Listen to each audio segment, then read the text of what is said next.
말씀은 고린도전서 10장 말씀인데, 본보기가 되는 삶은 어떤 삶인가, 이런 내용으로 우리 말씀을 전하고자 합니다. 형제들아, 나는 너희가 알지 못하기를 원하지 아니하노니 우리 조상들이 다 구름 아래에 있고 바다 가운데로 지나며 모세에게 속하여 다 구름과 바다에서 세례를 받고 다 같은 신령한 음식을 먹으며 다 같은 신령한 음료를 마셨으니 이는 그들을 따르는 신령한 반석으로부터 마셨음에 그 반석은 곧 그리스도시라. 그러나 그들의 다수를 하나님이 기뻐하지 아니하셨으므로 그들이 광야에서 멸망을 받았느니라. 이러한 일은 우리의 본보기가 되어 우리로 하여금 그들이 악을 즐겨한 것 같이 즐겨하는 자가 되지 않게 하려 함이라. 사람들은 인생을 살면서 자기가 따라하고 싶은 본보기가 되는 사람들이 아마 있었을 거예요. 그런데 점점 나이가 들면서는 따라하고 싶은 사람이 있는 게 아니라 각자의 개성이 점점 강해집니다. 그리고 자기만의 인생의 색깔이 짙어지기 시작하는데, 그 뒤부터는 목소리도 크게 되고 자기 주장이 강하게 되죠. 남의 눈치도 거의 보지 않고 살아갑니다. 그래도 생각을 해보면 알게 모르게 영향을 준 사람이 있어요. 자신은 인식하지 못해도 지금까지 끊임없이 우리는 영향을 받고 있다는 거예요. 그리고 중요한 것은 자기의 그런 행동들도 가까이 있는 자녀들에게 또 남에게 영향을 주고 있다는 사실이에요. 그래서 우리는 그 행동하는 그것을 참 생각을 많이 해야 합니다. 왜냐하면 따라해야 할 본보기가 되기도 하지만 저렇게 해서는 안 되는 반면 교사의 본보기가 되기도 하기 때문에 우리의 행동을 주의해야 한다는 거예요. 오늘 말씀을 보면 바울 사도는 본보기라는 말씀을 2번 사용하고 있어요. 6절과 11절인데, 본보기다 하는 말은 티포스라 하는 말인데 그 뜻을 보니까 거울이다, 자국, 흔적, 모형, 원형, 이런 등등의 의미를 가지고 있어요. 영어 성경을 보니까 example이라고 번역을 하고 있어요. 그러니까 이스라엘 백성이 광해 40년을 지나는 동안에 저질렀던 그 잘못을 기록하면서 본보기로 삼으라고 주시는 그런 내용의 말씀이에요. 고린도전서 10장 6절에 이렇게 말씀하시죠. 이러한 일은 우리의 본보기가 되어 우리로 하여금 그들이 악을 즐겨한 것 같이 즐겨하는 자가 되지 않게 하려 함이니. 그래요. 11절에도 보면은 그들에게 일어난 이런 일은 본보기가 되고 또한 말세를 만난 우리를 깨우치기 위하여 기록되었느니라, 이렇게 말씀해요. 본보기를 말씀하는 이유는 첫째는 그들과 같이 악을 즐겨하지 말라는 거고, 둘째는 예수님의 재림이 가까운 때에 믿음으로 살다가 마지막에 한순간에 멸망당하지 않게 하시려고 깨우치기 위함이다 라는 거예요. 이스라엘의 지난 잘못을 들여다보면은 고칠 것은 고치고 바로 잡을 것은 바로 잡으라 하는 그런 말씀이죠. 지나간 역사는 인생의 산거울이다, 이렇게 말씀을 드릴 수가 있어요. 돈을 탐하고 부정을 저지르다가 무너진 사람들이 많았습니다. 그런데요, 지금도 줄줄이 그 뒤를 이어서 부정을 저지르고 악을 행하는 사람들이 많고 멸망한다는 거예요. 또 호색음란 방탕에 빠져서 패가망신한 사람들도 수도 없이 많이 있었어요. 그런데 아직도 색을 취하고 주색으로 사고치고 도박으로 방탕한 생활로 패가망신하는 사람들이 많다는 것입니다. 그런 본보기를 들어는 봤는데 그렇게 살 능력이 없는 것이 현재 삶의 현실이라는 거예요. 오늘 말씀을 보면 이스라엘 백성들은 출애굽이라는 엄청난 축복을 받았어요. 우리도 마찬가지 아닙니까? 예수 믿는 우리는 죄를 사함받고 하나님의 자녀되고 영원한 천국에서 사는 엄청난 특권을 부여받았어요. 아무나 이렇게 되는 게 아니에요. 택함을 받은 자들이에요. 그럼에도 불구하고 하나님은 이스라엘의 다수를 기뻐하지 않으셨다는 거예요. 그들이 광야에서 멸망을 받았어요. 하나님의 축복이라는 것은 얼마나 귀한 거예요. 그런데 어제의 축복이 반드시 오늘의 삶의 승리를 보장하지는 못한다는 그런 말씀이에요. 어제의 은혜의 체험이 오늘의 삶의 장에서 우리의 승리를 보증하지는 못한다는 그런 사실이에요.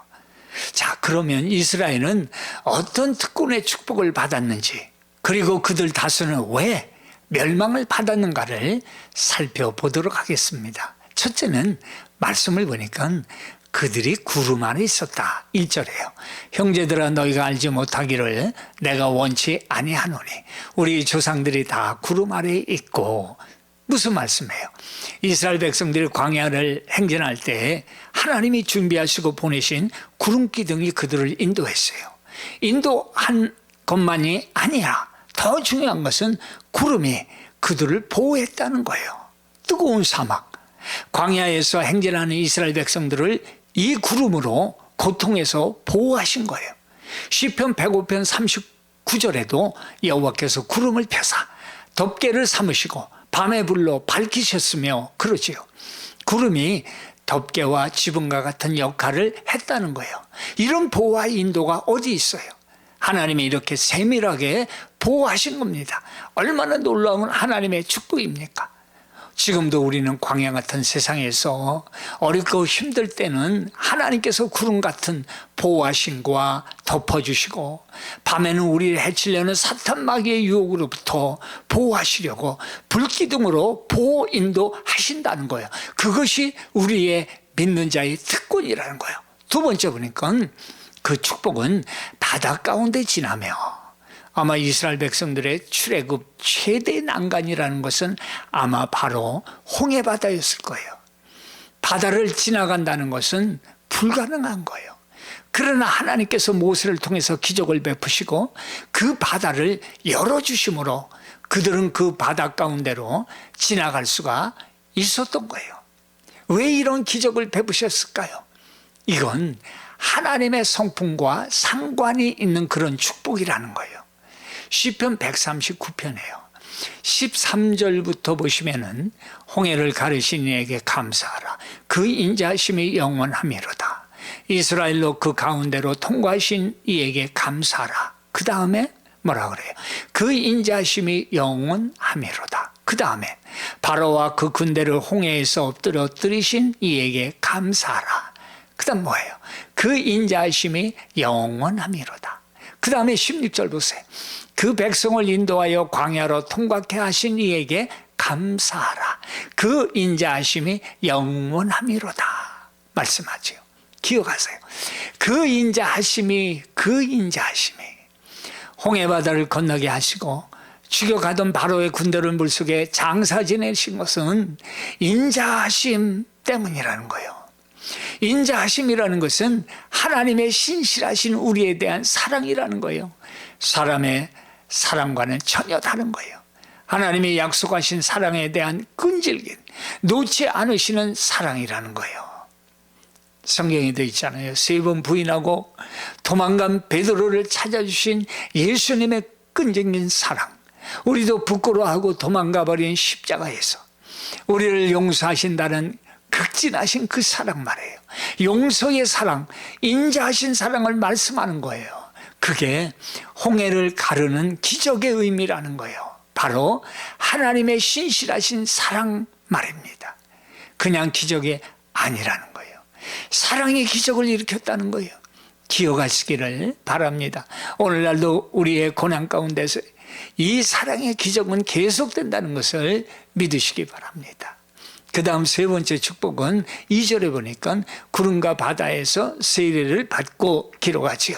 홍해의 바다를 건널 때 세례를 받았다 하는 의미인데, 세례라는 것은 바로 연합을 말씀해요. 그런데 여기 보면 모세에게 속하여 다 구름과 바다에서 침례를 받았다, 세례를 받았다 이렇게 말씀하죠. 무슨 말이에요? 모세라는 사람을 지도자로 삼고 구름과 바다를 통해서 하나님과 연합된 삶을 살게 되었다라는 거예요.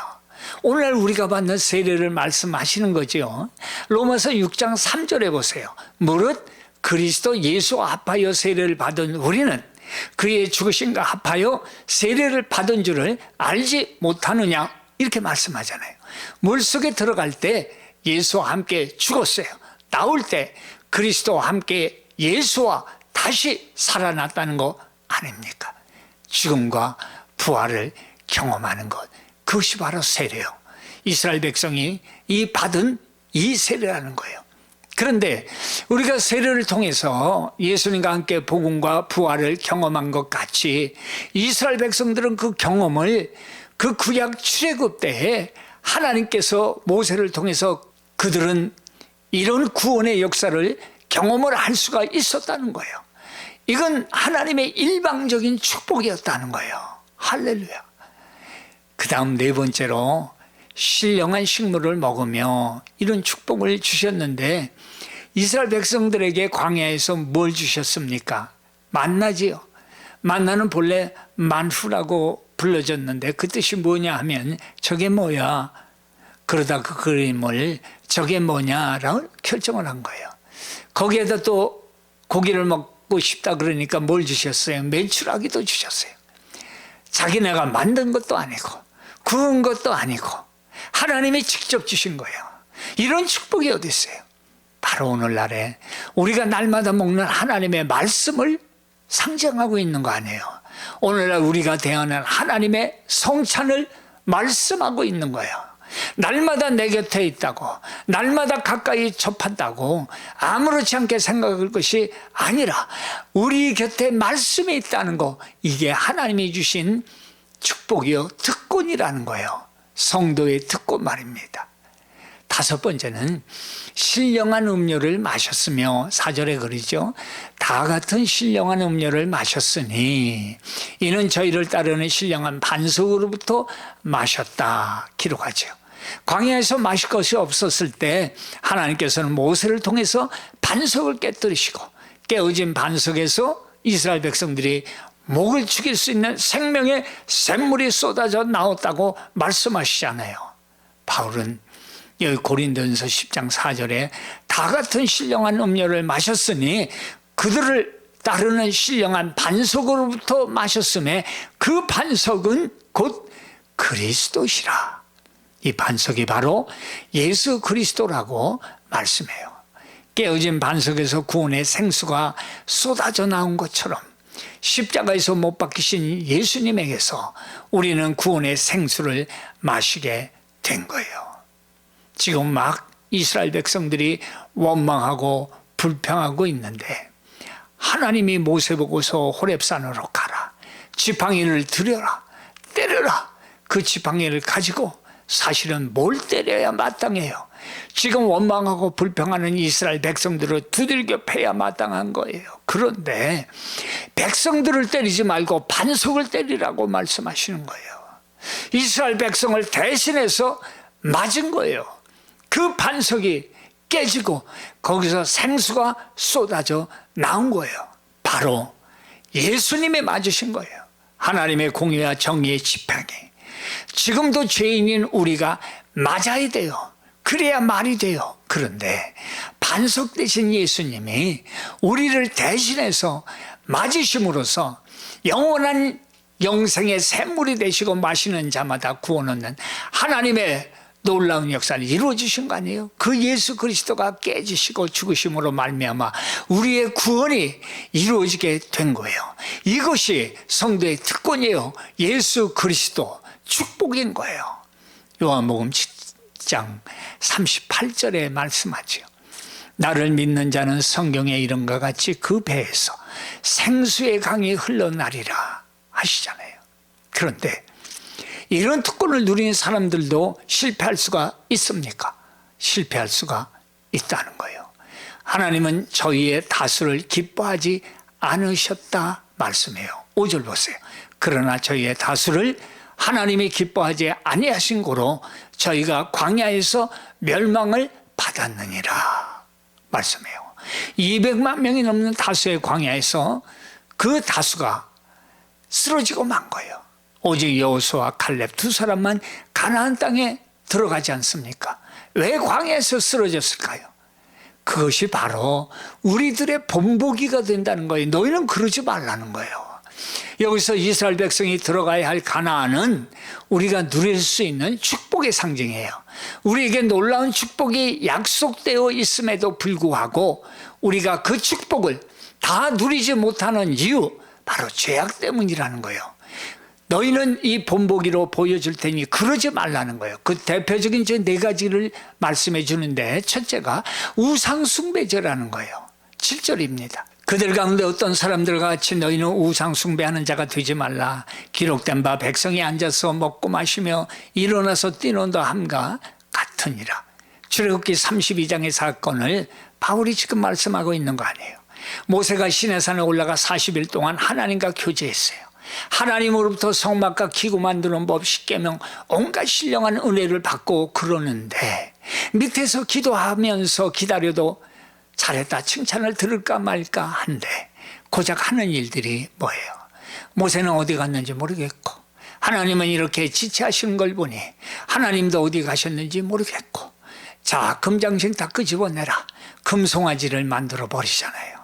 모세는 깊이 있게 말씀을 받기 위하여 금식하며 온 마음을 쏟으며 40일이나 걸리도록 하나님과 교제하며, 하산할 때는 그의 얼굴에서 빛이 날 정도의 은혜를 받고 내려오지 않습니까? 그런데 이 백성들은 우상 금송아지를 만들어 버린 거예요.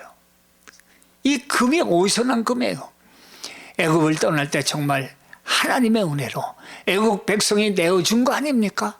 그걸 지금까지 들고 와서는 고작 만든다는 게 금송아지 우상을 만든 거예요. 그리고는 이게 우리를 인도한 신이고 앞으로 인도할 신이라는 거예요. 웃기지 않아요? 그런데 말이에요, 그 사람들뿐만 아니라 우리 지금도 그런 일이 일어난다는 거예요. 조금이라도 자기의 그 시간에 응답이 지연되거나 인내하지 못할 때 가장 먼저 이런 일이 일어난다는 거예요. 하나님은 어디 계시지? 다른 대체할 인간의 지식과 상식을 찾고 세상의 경험을 듣고 따르려고 하지 않느냐라는 거예요. 그들은 그 고비를 참지 못해서 말씀을 반역하는 죄를 짓고 만 거예요. 우상숭배, 크게 말해요, 대단하게 거창하게 이루어지는 것이 아니라 하나님을 대신하는 거라고 말씀해요. 그 죄로 인하여 가난에서 누릴 수 있는 하나님의 허락하신 독립된 자유 잃어버린 거예요.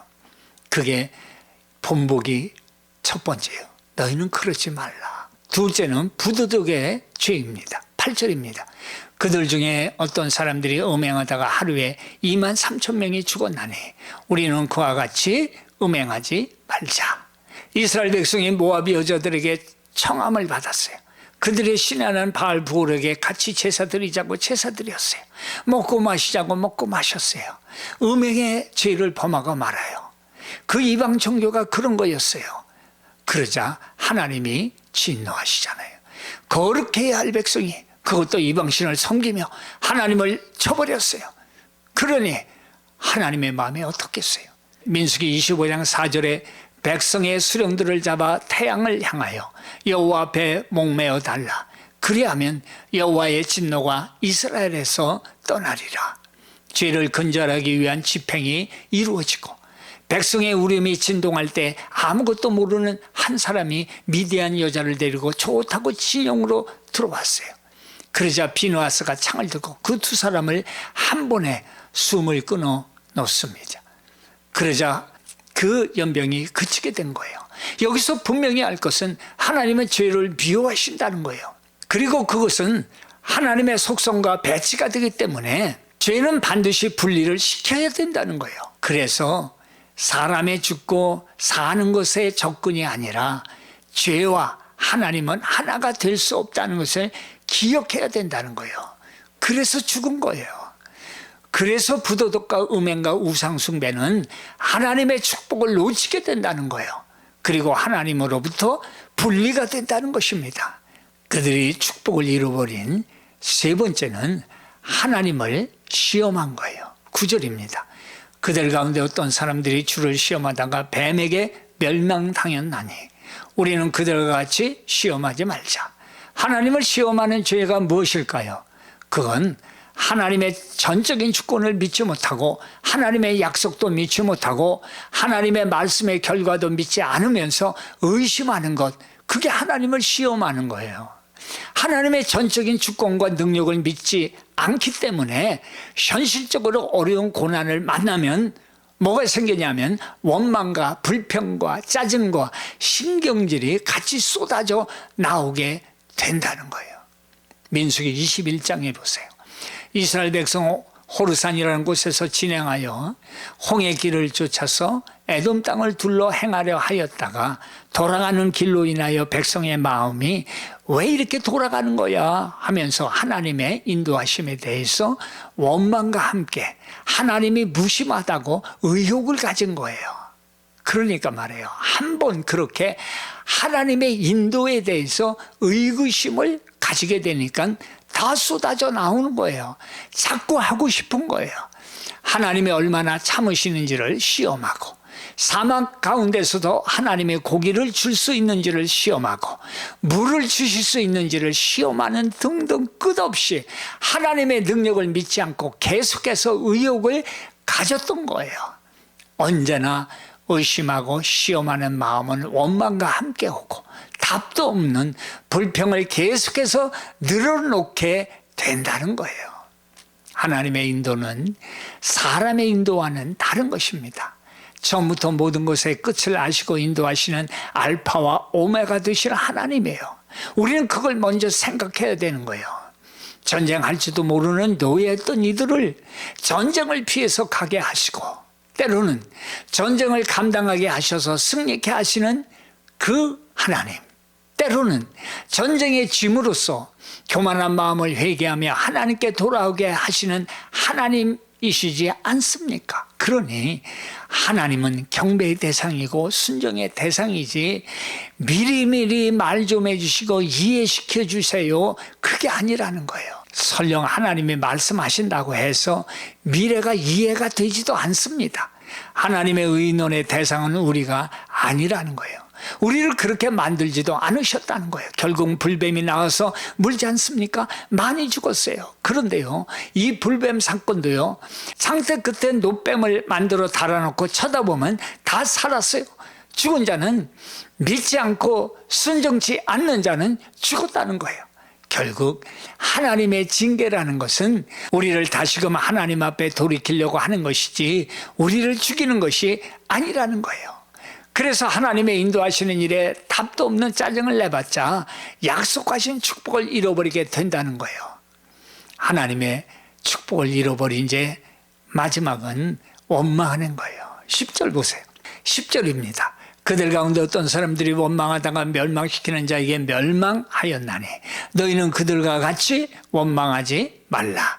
원망죄는 시험하는 죄에 자연스럽게 따라오는 연속적인 죄예요. 한 가지 죄에 빠지면 이처럼 자동적으로 또 다른 죄로 이어지는 경우가 너무 많다는 걸 보여줘요. 대표적인 원망죄를 보세요. 민수기 14장에 이스라엘은 가나안 땅을 탐지하고 돌아온 12명의 정탐꾼 중에서 믿음의 보고를 한 2명의 정찰병의 그 말은 믿지를 않았어요. 믿음이 없는 10명 정탐꾼의 절망의 보고를 들었어요. 이스라엘 백성은 소리를 높여 울면서 모세와 아론을 원망하면서 떠나온 것을 후회하는 것을 보여주고 있잖아요. 또 고라가 당을 짓고 백성과 함께 원망을 했어요. 이 백성들은 만나를 먹으면서도 맨날 이런 것만 준다고 고기가 먹고 싶다고 원망하며 불평했어요. 그런데 말이에요, 그들이 박하다고 싫어했던 만나를 성경에서는 신령한 식물이라고 말씀하신 그 음식 아니에요. 박하다고 많은 만나가 왜 신령한 음식이냐 하면 바로 하나님께서 사랑으로 하나님의 은혜로 주신 것이기 때문에요. 훗날에 생명의 떡이신 그리스도를 상징하는 것이고 생수를 내어 마시게 한 반석은 바로 예수 그리스도를 가르치고 있기 때문인 것입니다. 원망의 가장 큰 이유가 뭐예요? 하나님이 이미 주신 은혜는 생각하지 않고 현재의 형편이 자기의 마음에 들지 않는다고 불평을 하는 거 아니에요. 하나님의 불변하시는 약속은 붙들지 않고 현실의 절망적인 환경만을 바라보고 불신앙적으로 나가는 거 아니에요. 그게 이스라엘 백성들의 온 광야 생활에 하나님의 축복을 받으면서도 그 원망과 불평을 쏟아내고 있는 장면 아니에요. 너희는 그러지 말라. 원망과 하나님에 대한 그 의심은 항상 함께하는 것임을 알 수가 있어요. 기억할 것은 이사야서 55장 7절로 악인은 그의 길을 불의한 자는 그의 생각을 버리고 여호와께로 돌아오라. 그리하면 그가 긍휼히 여기시리라. 우리 하나님께로 돌아오라. 그가 너그럽게 용서하시리라. 8절에는 이는 내 생각이 너희의 생각과 다르며 내 길은 너희의 길과 다름이니라. 여호와의 말씀이니라. 말씀해요. 우리는 하나님의 길이 사람의 길과 다르다는 그 점을 명심해야 한다 말씀하는 거 아니에요. 그래서 원망의 마음이 들 때는 바로 하나님의 능력을 체험할 기회라는 거예요. 하나님께 돌아오면 되는 거예요. 이러한 죄는 모세도 아론도 미리암도 다 해당이 되었고 지었었어요. 그래서 그들은 가나안의 축복을 누리지 못하고 광야에서 죽고 만 거 아니에요. 그러나 믿음으로 나간 갈렙과 여호수아만이 영광의 땅에 이르게 된 것입니다. 우리의 현실에서 받아야 할 여기서 두 가지 레슨을 말씀해 주세요. 12절 말씀에 그런즉 선질로 생각하는 자는 넘어질까 조심하라. 두 번째, 시험에서 승리하는 것을 믿어라 말씀해요. 우리는 그 본보기를 보면서 우리로 넘어지게 한 우상숭배, 가는, 시험, 원망을 제거해야 합니다. 그래서 우리는 우리 예수님의 죄사함의 십자가 앞에 나아갈 수밖에 없는 사람들이에요. 죽음을 승리하신 예수님의 승리로 날마다 죄의 유혹에서 승리하시고 이 축복과 특권을 받아 누리시기를 축원합니다. 아멘.